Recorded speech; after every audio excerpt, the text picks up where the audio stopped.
Who's cool in H-Town?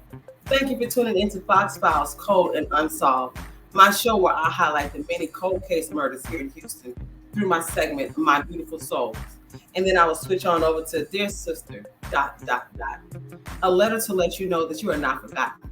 And that's my show where I highlight the many murder, kidnapping, rapes, and our missing sisters. I'm Cass, H-Town's Army brat. Let's get at it. Houston, my city. I love my city, but the crime rate in my city has gone up substantially. It makes no sense. As you can see, January 29th, 2020, our murder rate was already at 57 people. That's 57 people have been killed in 29 days in 1 month. And that's only 4 away from Chicago. And we all know that Chicago is, known for their crime rate. So we have to do better. We have to do better. We have to do better. Dozens and dozens of manila folders sits on the desks of the Houston the Homicide Division Cold Case Squad detectives. Desks. And of the more than 6,000 cases of more than 6,000 unsolved cases, which range from murders, rapes, and missing persons that date back centuries, we only have 5 people working these cases. 5. What a small amount of people who have to work these cases. And it's more than 6,000 cases that they are literally tied down with. And at the rate that we're going, the cases they're growing. So what does that say about our city? What does that say about us? It says that we're not allocating the right resources. It says that we're not allocating the right conversation. We're not allocating the right topics. We're not allocating any time into helping with the situation, with helping with solving and putting some of these cases to rest. Because these cases, they need to rest. And a lot of these files have evidence, and a lot of them don't have evidence. So there really, really a lot of work that needs to be done in order to bring some of these cases home, And the problem is continuing to grow. Like I said, we're not slowing anything down right now. Everything is speeding up. And the person who was killed last night is going to be a cold case in 2-3 years. It's crazy. You have to do better, Houston. But I want to tip my hat to ABC 13's Courtney Fisher. She is doing such a great job with getting the help that we need to bring some of these cold cases to light and also getting some of them solved. And that is through her partnership with the hit TV show Unsolved. But she cannot do it alone. Did you know that the Houston Police Department Cold Case Squad has received a $1.3 million grant to help solve cold cases? But these cases focus specifically on solving the cases of African American men who were murdered. The first grant, yes, I'm going to say that again. This grant focuses on my brother who was murdered, my uncle, my grandfather, not biologically, but theoretically, African American men who were murdered in the city of Houston are finally getting what they deserve, finally getting their just due. They are. And the first grant is called the Emmett Till Grant. Emmett Till Grant. Yes. This grant provides the funding to investigate the murdered Black men who from before the 1980s, before 1980, I would say. So 1980, 79, 78, 77, so on and so forth. These are the murdered men that they are investigating. And these guys are people whose rights have been violated. And so the rights have been violated. So this grant pays for the overtime and need it's going to take to get out there and investigate, hit the ground running, do your leg work. And it's also going to pay for the DNA testing on the evidence that is with the body, with the cold case box. You know, it's a folder, like I said, a manila folder or a freaking box, or a box that they keep these cold cases in, and they're just sitting there. And in the police department, just sitting there. So if you have evidence of a suspect or evidence that can take the case further, then you will be approved. Your case will be approved for this grant money, and that is awesome.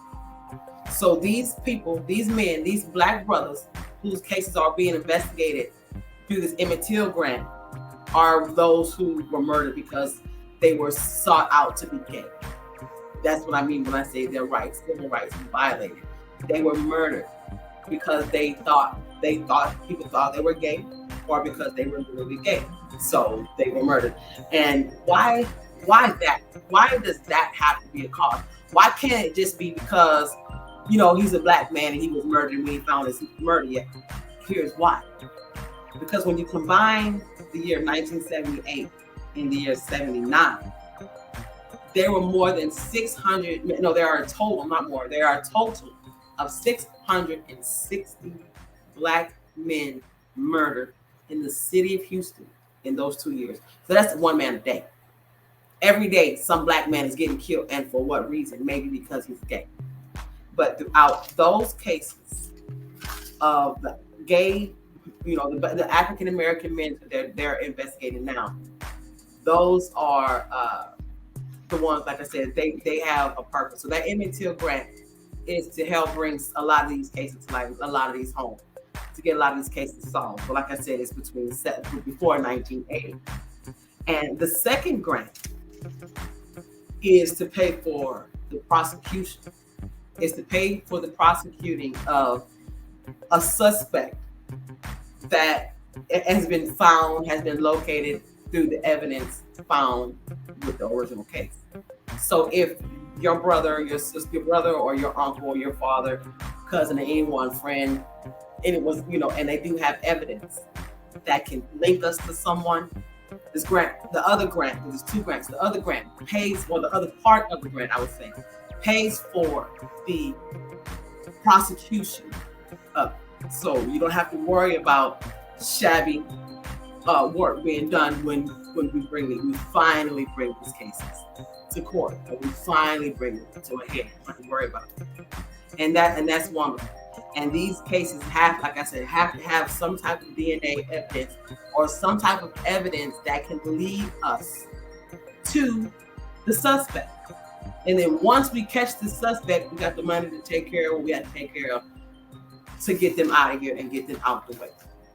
And with this program, so far, not the program, excuse me, but with this grant, so far with this grant, they have been able to identify 104 African American men who were murdered because they were seen to be gay. They don't even have to have been gay. It's just somebody, you know, think about the era. Think about the day and time it was. It was the 70s, the 60s, the 50s, the 40s, the 30s, the 20s, the 10s, centuries. It said more than 6,000 unsolved cases dating centuries ago. So these people might not have even been gay, but just because somebody says so, they do, and they are, because you say so you kill them. So that's where we are today. So so like I said, so far 104 cases have been identified, but the police department believe that they can out the muscle get 15 to 30 cases solved right now. They feel like they have what it takes to get it solved right now. And that's amazing. The reason why I say it's amazing because the technology, you know, these cases, like I said, had to have some sort of evidence in the box. So they must have had some blood. It must have had some type of DNA evidence that was left in this box, maybe in the 60s. You know what I'm saying?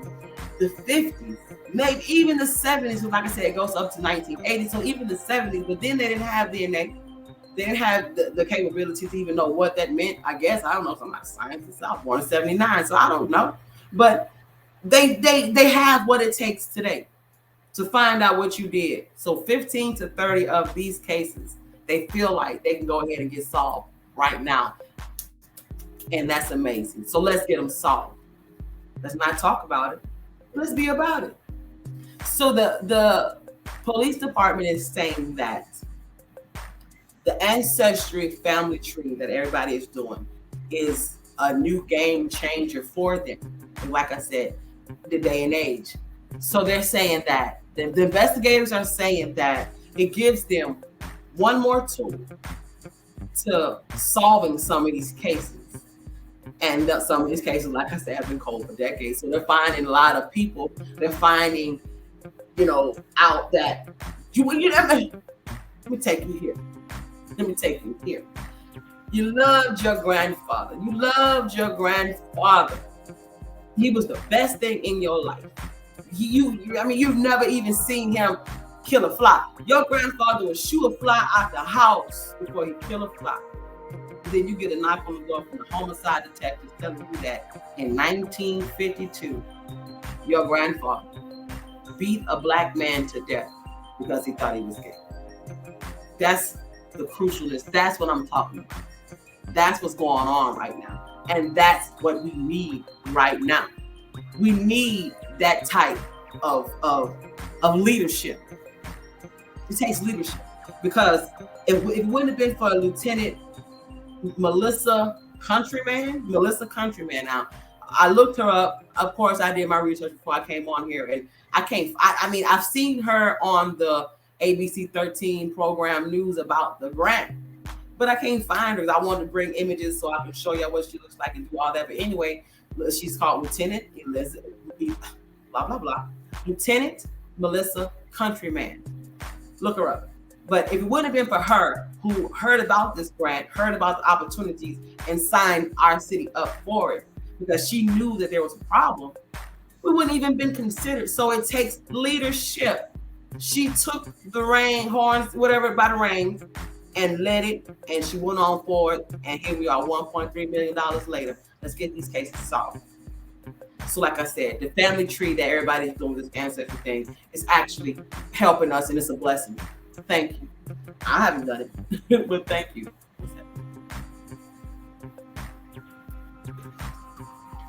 And the Houston Police Department is also putting together a database to where they can put all of the information, all of these cases that they are investigating now. They're going to put them in the database so they can be digitized for the police when they need to pull them again for whatever reason they have to pull them for. So they're going to take it off the paper, put it in the computer, which is great, because they'll be able to just go back to it now, go back to it years from now. If they don't get a chance to solve it, you can go back to it and then take care of it. And it's even better for me because it gives me the chance to get on there and I can find out what I want to look for and find what I'm trying to find when it comes to what I want to talk about. Right. Right. Yes, so they're doing a database. So this is great for everyone, all involved. So the Houston Police Department is asking that if you, my brothers and sisters, my Black brothers and sisters, if you have had anybody in your family, any male in your family that had been murdered between any time before 1980, please contact the Houston Police Department Crime Stoppers Department at 713-222-TIPS, or you can also contact the Cold Case Squad Division at 713-308-3618. Now, like I said, these cases have had to been from 80 on down, 79, 78, 77 on down. So if you have anyone, go ahead, reach out, talk to them, give them anything. And not even if you have a member or somebody that's been murdered, but if you know of somebody who might have talked about a case back in 76, y'all was sitting on the stoop, whatever y'all was doing back in 1950, you know what I'm saying? Because this is how this is what they're talking about. I'm not being funny at all, but these are the cases that they want, 80 on down. So if you do, and if you have, go ahead and contact these people and let them know what you have. But if you don't feel comfortable talking to the man, you don't want to talk to the police, you ain't no snitch, whatever, that's fine. Talk to me, I would love to bring you on over to the den, sit up in the Foxx's den where I am right now. This is the den. You sit in the den, we'll grab a taste, might have a cold one or whatever, and we'll sit back and we'll talk about it. And then we'll probably try to go from there and take it from there. And that's what that's where we can go. That's where we can go. Sounds like a plan. Sounds like a plan. That's what's up. So, with that being said about these homicides and these cold cases from 1980 on down, it brings me to My Beautiful Souls segment. And like I said, My Beautiful Souls is me highlighting the many cold case murders that we have here in Houston, because there are a lot. And on this episode, I will be talking about Mr. Floyd Shepard Denman. Floyd Shepard Denman.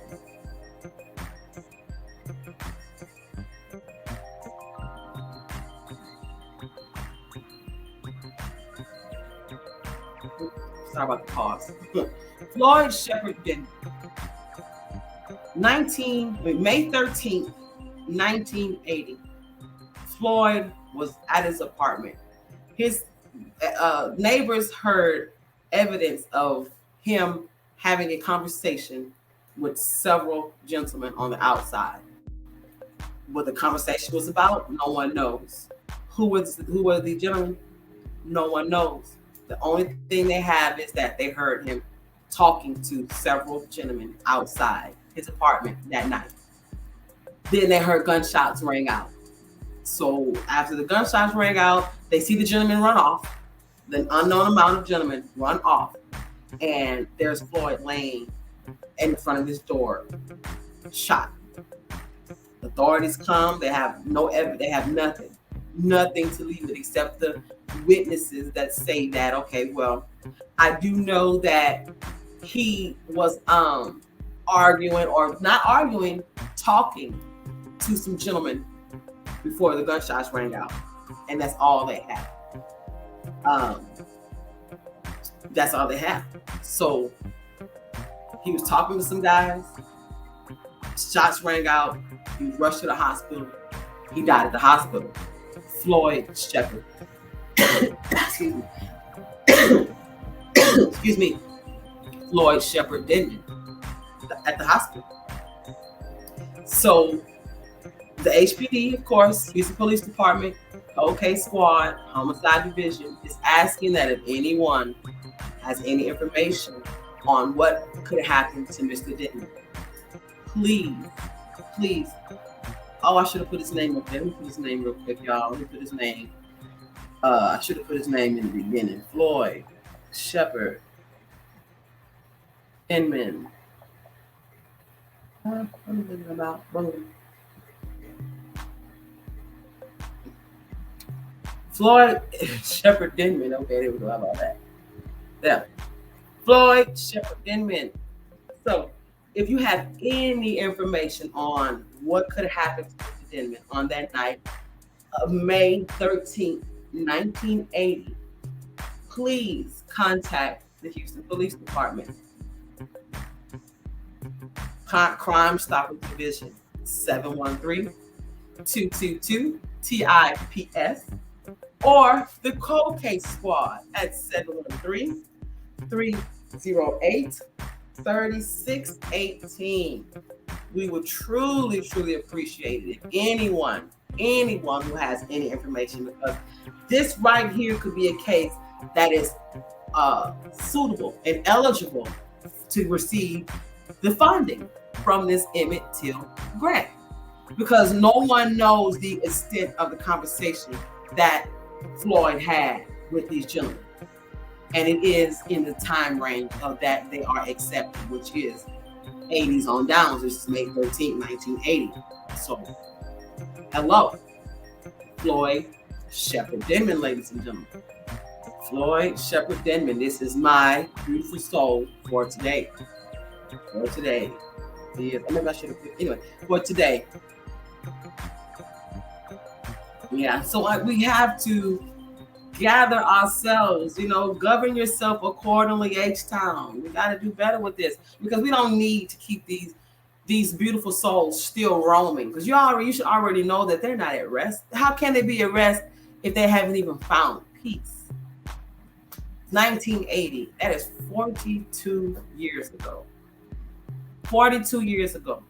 Come on, y'all. 42 years ago that this man was gunned down in front of his apartment. Now, maybe a witness back then might have seen more than what they told to the authorities. And they might have a come to Jesus, come to glory, come to whoever moment and say, you know what? I remember some shoes, or I remember an accent, or one of them had curly hair, or somebody had, cross eyes, or anything. The voice was, anything could help, anything can help. So yes, that was my beautiful souls, guys. So now it's time to get on to Dear Sister, ... A letter to let you know that you are not forgotten. My headline reads, let me get to it, y'all. Burning house reveals dead mother and 4 missing children.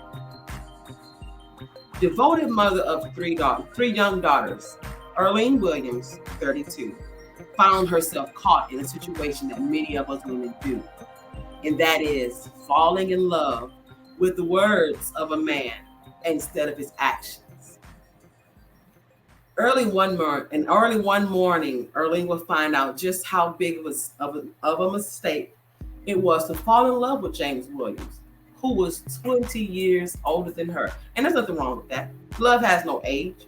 You cannot say, oh, well, he was too. Oh, no, there's no such thing. Get out of here. Get out of here. Anyway. Okay, so on the 300 block of East 131st Street in Carson, California, on July 20th, 1977. 1977.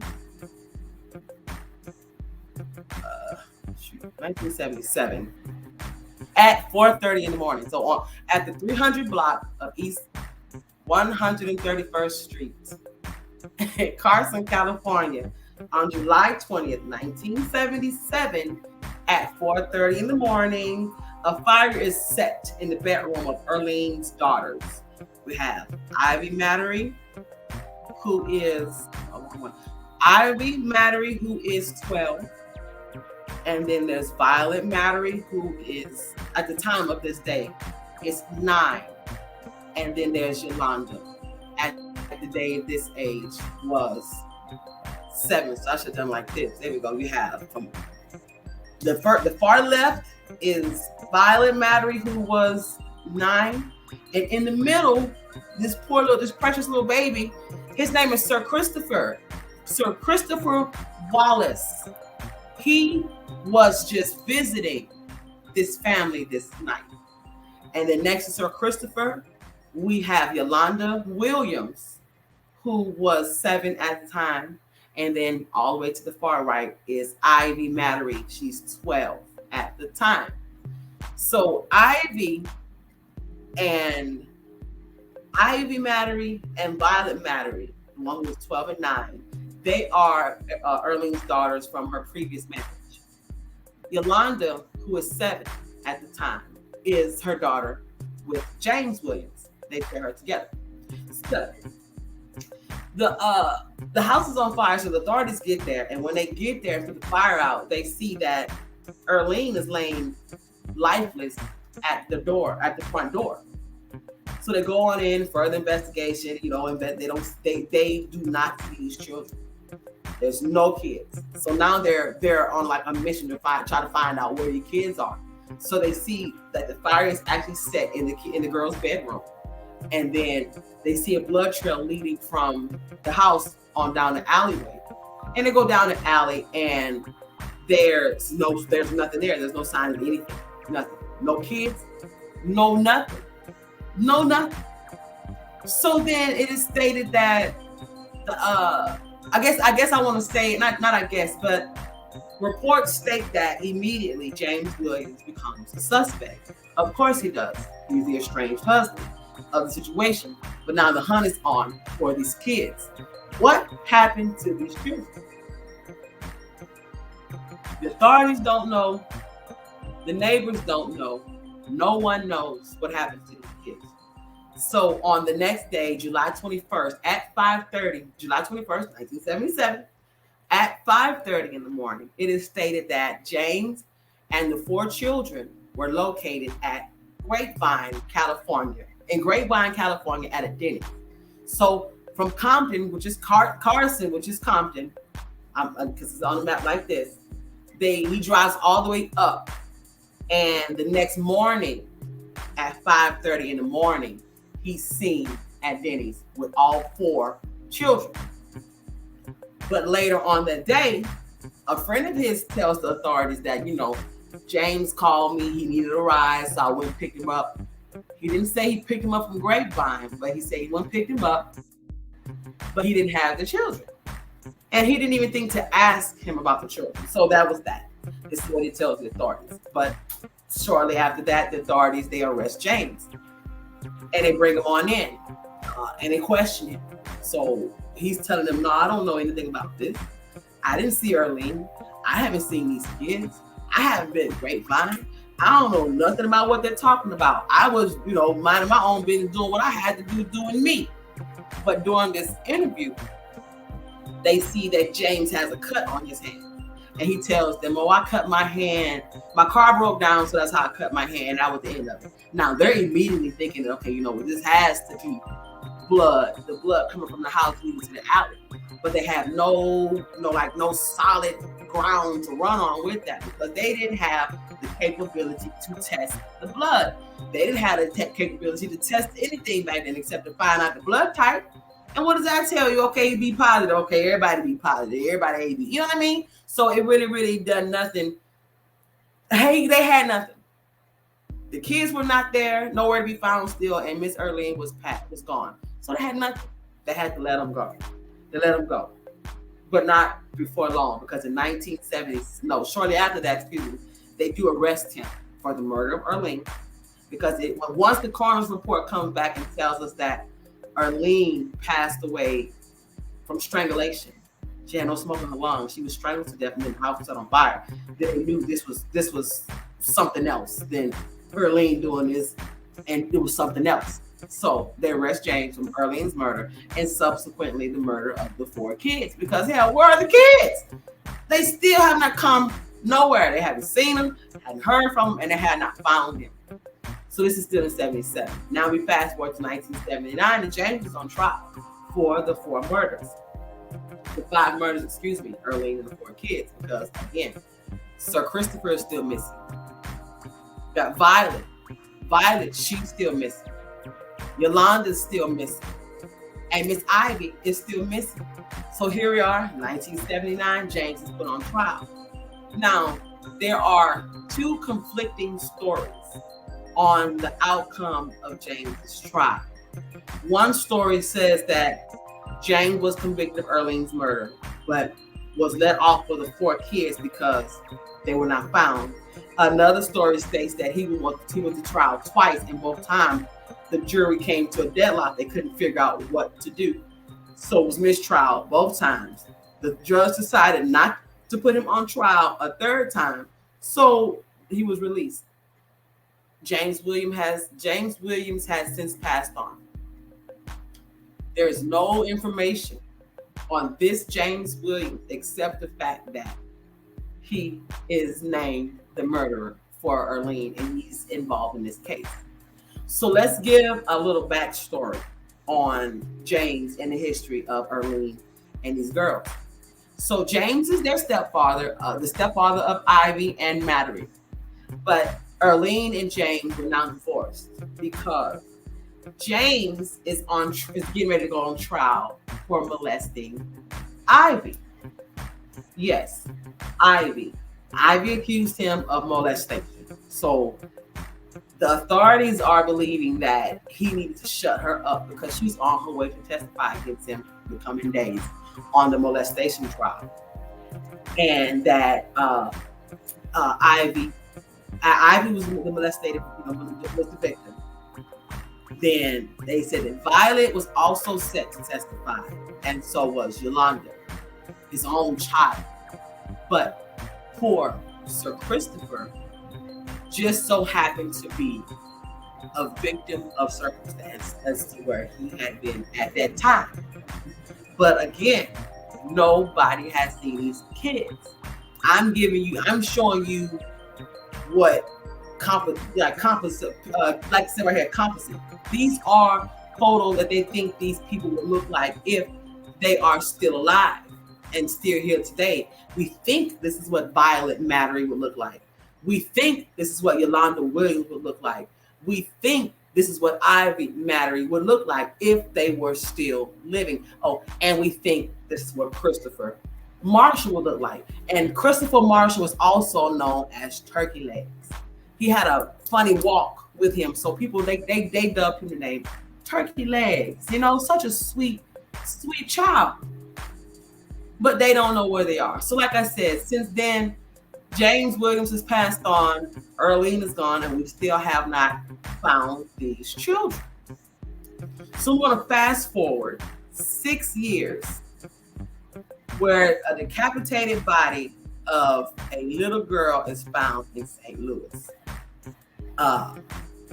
No one really knows exactly who she is or where she comes from, but they speculate and they do believe that this little girl just might be one Yolanda Williams, which is the daughter of James Williams, who came up missing 6 years ago. Right? Yeah, I know. 77, 83, St. Louis, California. Hey, this baby was between the age range of 8 and 11. Okay? 8 and 11. And she had been strangled and had been sexually abused. So yes, it's 6 years later. Maybe it's just shoddy work of the authorities, of the police back then that didn't want to do the work. And just want to go ahead and say, this is that little girl, whatever, however the case was. Because like, again, this is 83 when this baby comes up, when this baby's body is found. So that could very well be a case. And then it could very well be the case that she might just be Ivy, But they're saying that even though the little girl that was found, they dubbed her the St. Louis Jane Doe. Even though she was found in 83, 6 years later, and between the ages of 8 and 11, she seemed to only have been deceased a couple of days. So it's not like she had been there, abandoned in this building for years. So again, the probability of her being Yolanda Williams is slim, but it's not none. It's just slim. Okay. Again, James has since passed on. But then we have, anyway, we have, let's fast forward to 2014. Excavation was going on in, what is this right here? Where it says an hour and 34 minutes. That's Pasadena, California. Excavating was going on around there in 2014. Skeletal remains of a young girl, young female skeletal remains were found. Okay, it's 2014. And through them, in that part of California, through investigation and everything that they had to do, then they did discover in 2019 that 5 years later now, that these bones did in fact belong to one Ivy Mattery. Ivy Mattery was the oldest of Earlene Williams' children who went missing that night. So we have positively identified Ivy and possibly have identified Yolanda, but we still don't know where Violet is, and we still don't know where Sir Christopher is. So I'm going to show these photos to you again, and if you have seen these individuals then or now, this is Violet Mattery.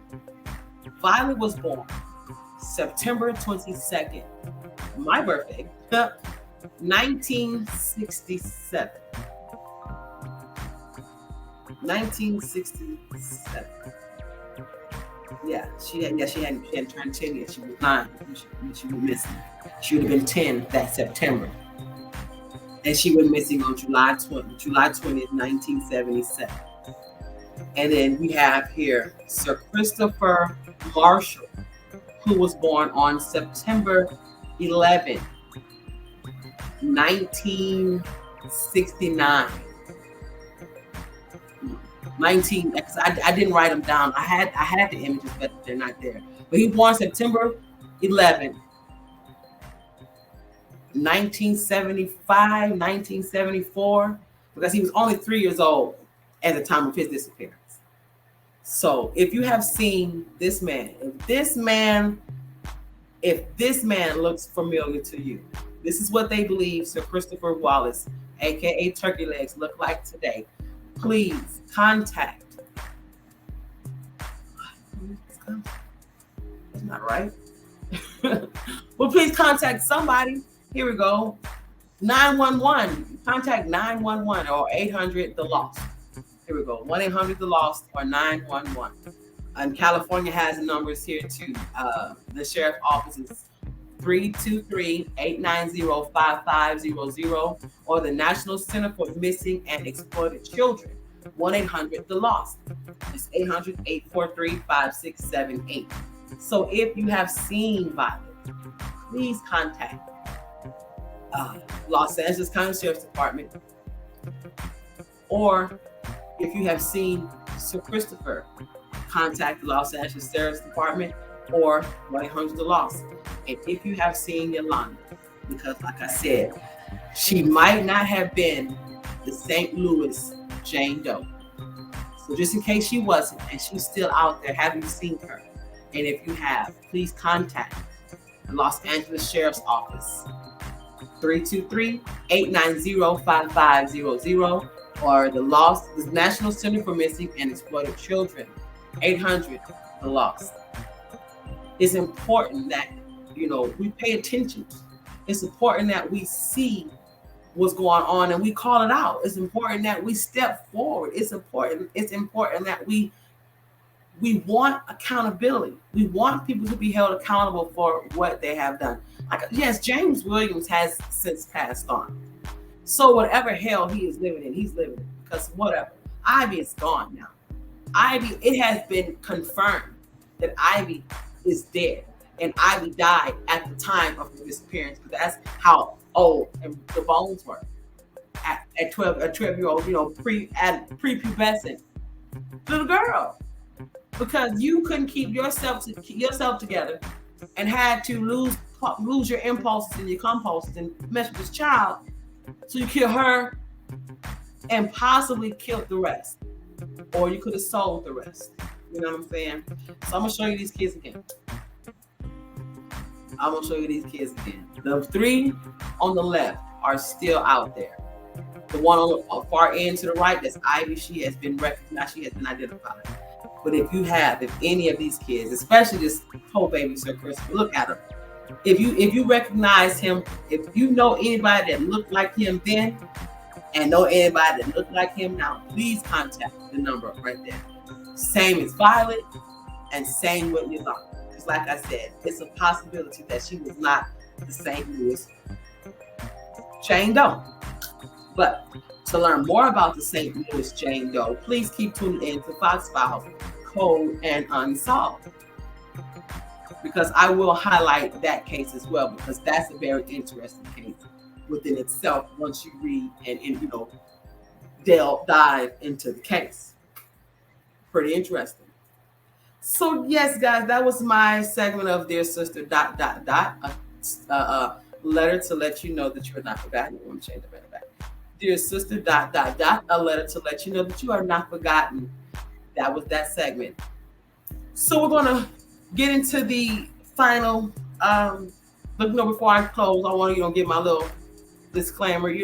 We ladies, we as mothers have to do better with who we decide to allow around our children. Our children. My mom and my grandma, I'm old school raised. They're always mama's babies, daddy's babies. Yes, sure, you are going to be held accountable for taking care of your child, but this is my child. So we have to make sure that we don't just let anyone around our children, because cases can be this way where this man was messing with her daughter.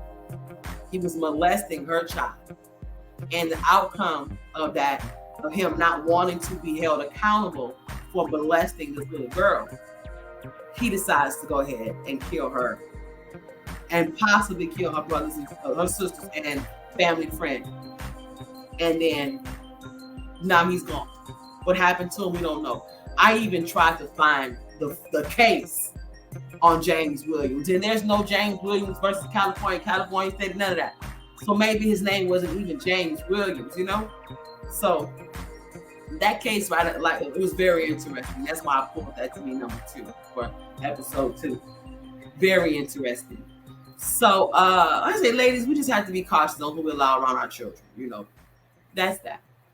So now I want to go ahead and get into my wrap them up, cap them up with my beautiful souls. As you know, at the end of all my episodes, I do a wrap them up, cap them up, which is where I would talk about a case, will bring up a cold case from my beautiful souls up here in Houston that I spoke upon once before. So this wrap them up, cap them up is going to be of Ramon Aguilar. Yes. Ramon Aguilar, HPD incident number 202-13494-89. Ramon Aguilar. Type of crime, capital murder. Address 605 North Wayside. Date March 12th, 1989. 1989. On the night of Saturday, March 11, 1989, Ramon Aguilar had arrived to work at the Odell Michael Trucking and Storage Company. Mr. Aguilar was currently a security guard working as the night watchman for this company. Employees interviews stated that 2 of them had left between 9:45 and 10 that same night. These 2 employees reported last seeing Ms. Aguilar in the office prior to them leaving. So they saw him before they left. And in the morning of March 12, 1989, the employees arriving to work did not see Mr. Aguilar, nor did they see his truck. However, they noticed blood near the office and immediately searched throughout the grounds, and they found his body fatally wounded. He was fatally wounded. So people his fellow workers went to work, came home, left work, excuse me, I'm getting distracted. His fellow workers left work and saw him when they saw him. They were leaving. Hold on.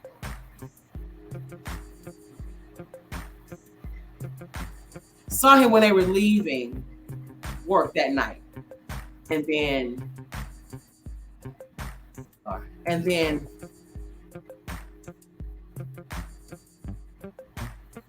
okay, Silver hit. There we go. Back to it. Sorry, y'all. Back to it. So we had two of his co-workers who seen him that night leaving.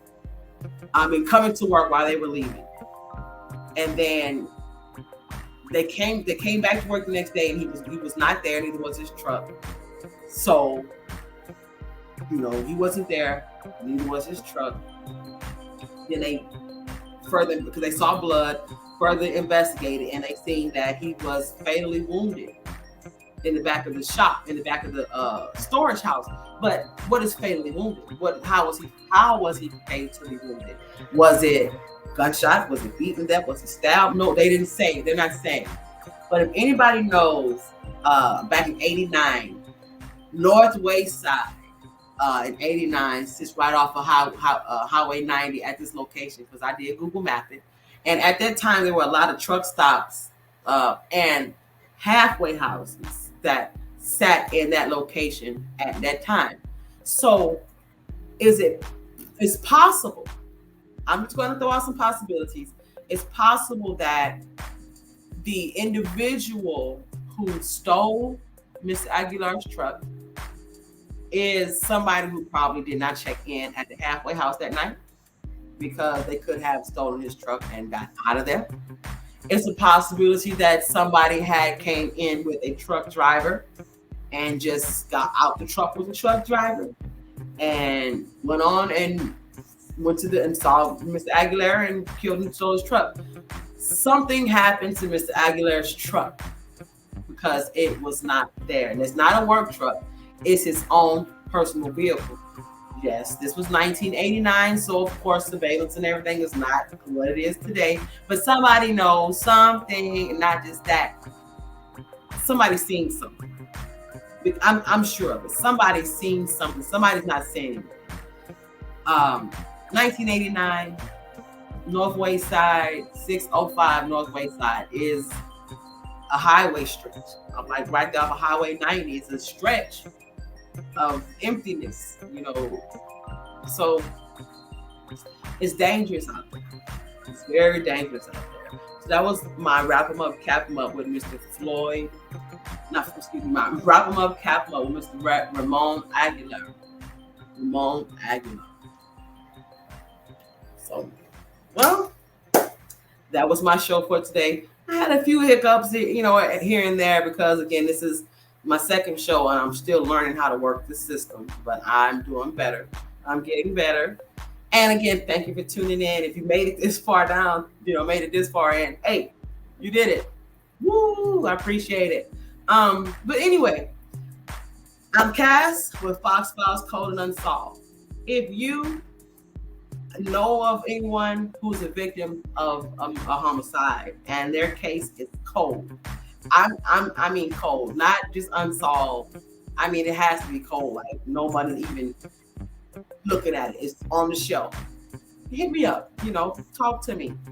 I can be reached at on my Facebook page, which is Cass Sand at Facebook, or Cass Sand at Facebook. Reach out to me on Facebook. I'm more likely to get it there than I would anywhere else. And we can rapidate. We can talk. I can get some information from you, and then we can come sit down the Foxx's den, like I said, and we could just go over what it is that you want that we're going to go over, and maybe bring light to the case. Maybe even solve this case. That's our mission. Our mission is to solve these cases. Bring light and solve these cases. So I'm running up on 50 minutes now, y'all. It's time to be ready to wrap him up. So I want to thank you all for tuning in to Foxxx Files Cold and Unsolved, Season 1, Episode 2, which was about the my headline states again. So my beautiful soul was on Mr.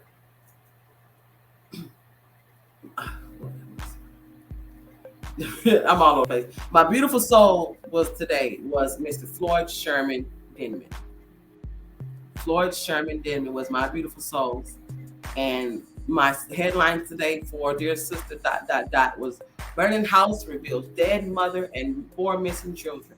Miss Earlene Williams and her 4 missing children, who 3 are still considered missing. And then my wrap 'em up, cap 'em up was Mr. Ramon Aguilar.